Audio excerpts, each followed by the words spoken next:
never bother you. Come on now, we're free again, it's all for you. Nothing else can replace it, I'm done with you.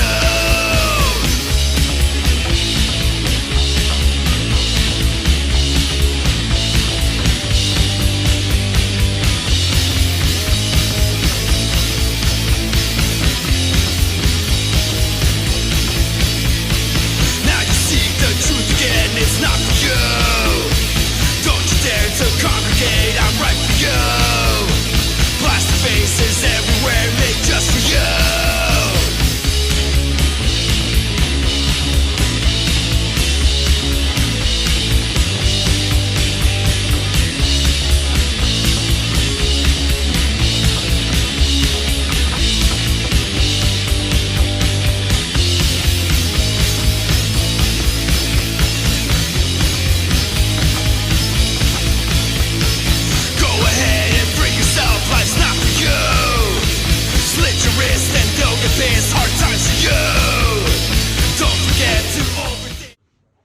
What's up, Hollywood Horror Film Club, Ghostface, and Michael Myers collectors? Thank you for joining me again on this new video. But before we start, please hit like and subscribe. It really helps out the channel. Hit the bell notifications, hit the comments below if you got any questions, and share these videos so we can keep growing here on this channel and create more horror content for you, the audience here.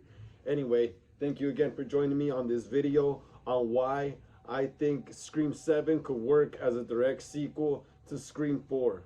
Well, let's look at it. Starters, when Jill got shot, she only got shot somewhere right here around the chest area. And not even on the heart, you know, like it was somewhere on the chest.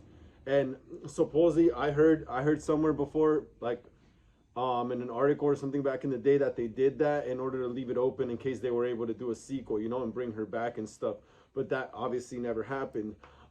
Another reason why I think it could work is that you could tie a story to how Kirby, how she became FBI after the events of Scream 4 too, you know, and you could have someone that was probably related to Charlie, or someone else that brings back someone else that was related to maybe Olivia Morris or Marnie Cooper or Jenny Randall too, you know, get revenge on Kirby for that or something, for letting her friends go crazy. Another one could be too that Jill could be in, you know, she could still be alive and she could probably be in jail, you know. So what's happening is that she gets and honestly I wouldn't mind Jill coming back. Like I said, I prefer her coming back over Stu, to be honest, because to me it looks like she's the one who's like the less likely that died, you know. Stu got a whole TV on his head and everything, and it exploded kind of, you know. So yeah, Jill could be in jail, but she could probably have a younger cousin herself maybe or something, you know, and they're in high school. And what's going on is that she could probably have them like, oh yeah, avenge me, you know, like go after Sydney again. If they're in Woodsboro again, you know, she could go after Sydney again. And avenge Charlie too, because they were supposed to be, oh, well, not Charlie, because Charlie was supposed to be the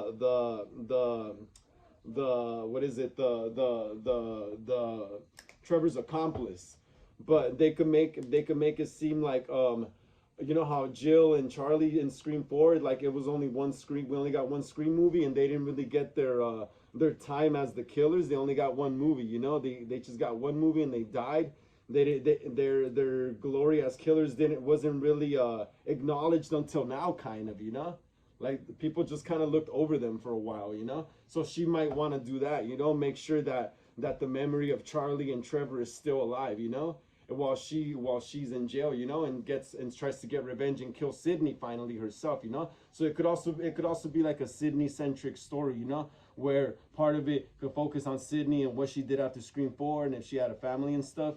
The other part could be how Kirby got into FBI and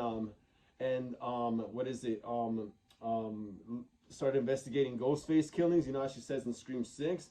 And then the main story could be, yeah, those Jill trying to avenge herself, and Charlie from Scream 4, and give themselves their right, section on the pantheon of killers, amongst the other killers, since they weren't really like they were just kind of glossed over for a while. And like I said, she could probably have like a younger cousin or maybe one of Charlie's younger family members that are in high school. They could be involved in the cinema club thing and what is it? Do the whole Stabathon thing again. They could be movie nerds again, just like in Scream 4.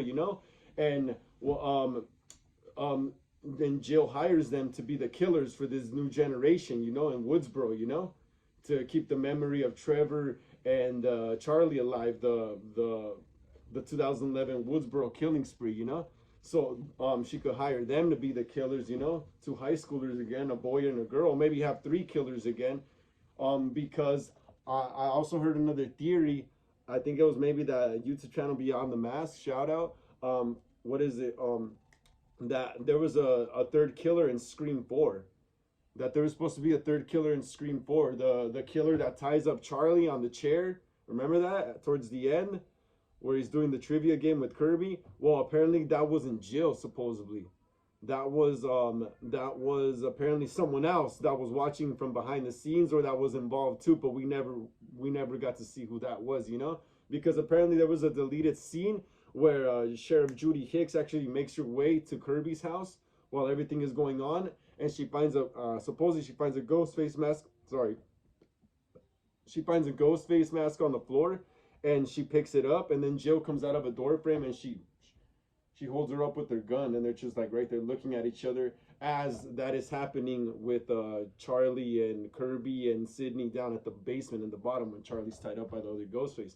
So what could happen is they could maybe tie in that Ghostface, oh yeah, and say, yeah, I was helping out Jill the whole time, and maybe finally have that cult thing, go down. I could honestly picture Jill being the cult leader more than Stu, like I said earlier, because Stu to me actually died, like I lived in the 90s and those TVs were huge and heavy, imagine that thing that landing on your face, dude, from a high like cabinet thing where it was sat on. Imagine, it'll break your nose, it'll shatter like your forehead. I honestly, and then plus you got electrocuted too. I honestly think Stu's dead. I would actually take Jill over Stu to be alive still and in jail, and I would rather see her as the leader of the Ghostface cult, and she could be doing she could be doing her own Woodsboro remake again, a reboot of the 2011 Woodsboro murders because they didn't pan out the way she wanted, So like now she's the older one now too, just like how Sydney was at that point, and she was only in high school. She could have these high schoolers, Like I said, one of them could be related to maybe even Robbie Mercer, He got killed. He was part of the cinema club. Have a boy and a girl, and have them be the killers. But as they're also going by Jill's plan, eventually they might turn and try to kill her, and go by their own plan.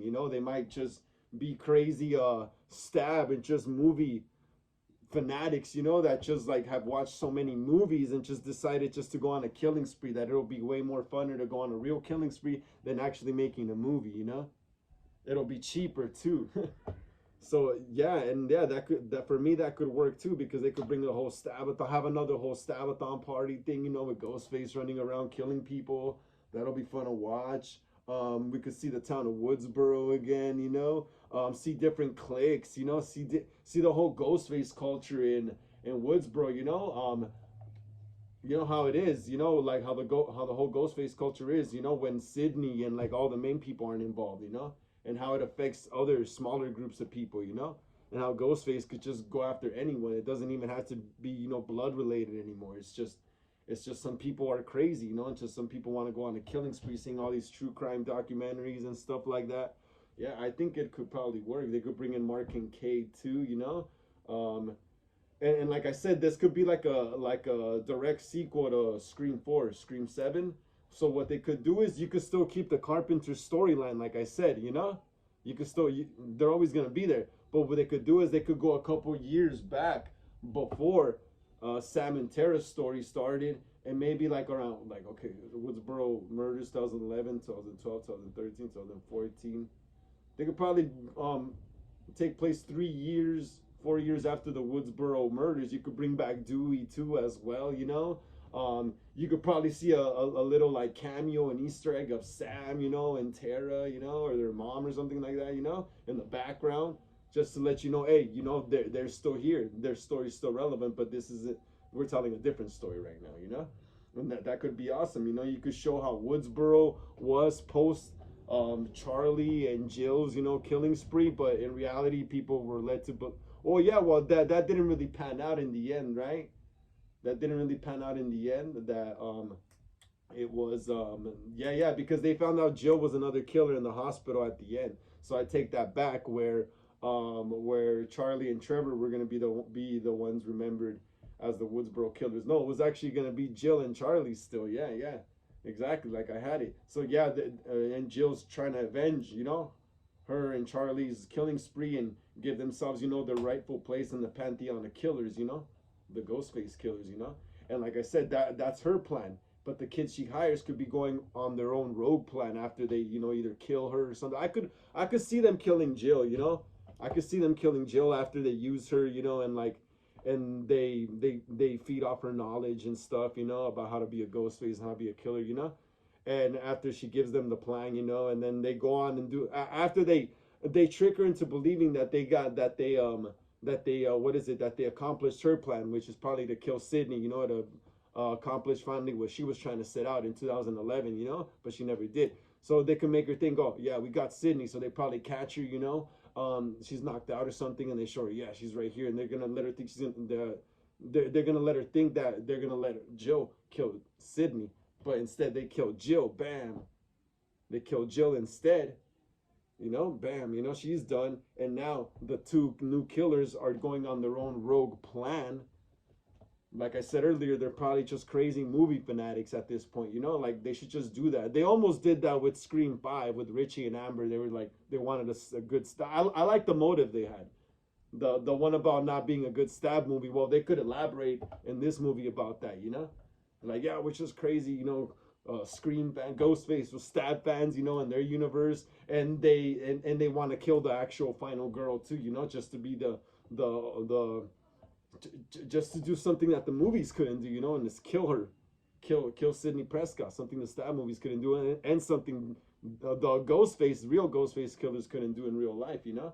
Like I said, damn, yeah, I'm still working on this Ghostface wall right here. Yeah, it'll be interesting to see, you know. Like I said, you could bring Dewey back. You could show how he and Gail might have broken up. You know, you could probably show that too. You know how Gail ended up in New York and how Dewey just ended up as a hermit by himself in that trailer. You can maybe show an Easter egg also of Wes Hicks as like a younger kid. You know, there's so many things you could do.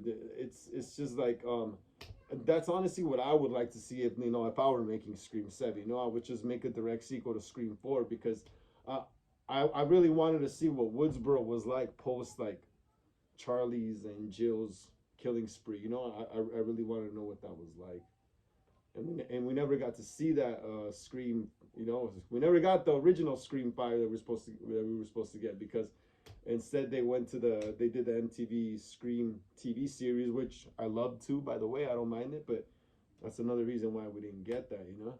And honestly, if they could do that, which I highly doubt they'll do, but you know, that would be just my idea of what we could do, you know.